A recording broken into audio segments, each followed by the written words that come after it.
The tide is high, but he's holding on for now. Israel's prime minister dodging the budget bullet, which threatened to bring his coalition to an early end, but there's not much time to rejoice. We passed the budget, and this is an important step for stability. I instructed to put forward a proposal to set up a ministerial committee to fight the cost of living. I will chair the committee. The fight against the cost of living is one of our top priorities.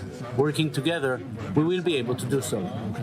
Well, Netanyahu is somewhat owning the fight against the soaring, spiking, skyrocketing cost of living. Some of his fellow party members saying, wasn't me, and looking for someone else to blame. When the governor of the Bank of Israel raises the interest rate, he should think of Miss Cohen from Hadera.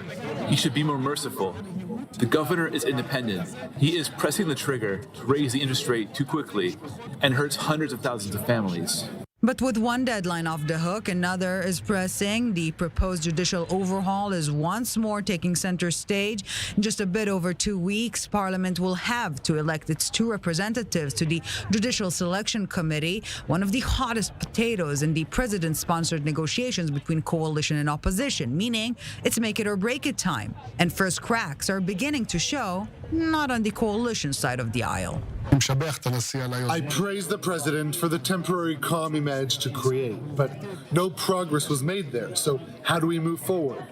My personal position is that after 2 months of negotiations, we should do what is best for the state of Israel. And that is to remove this loaded gun from the table for at least a year. A unilateral departure and a failure of the talks is a bad thing, and the hasty legislation is also a bad thing. But Netanyahu can't really allow himself to take a huge sigh of relief just yet. The controversial NGO donation bill intended to limit the foreign funding of NGOs operating in Israel, mostly left-wing ones, was supposed to be fast-tracked in Sunday's meeting of the Ministerial Committee for Legislation. After a very fierce backlash from the US and Europe, the Israeli premier managed to put it on the back burner. But his hawkish coalition partners already signaling they will not forgive nor forget.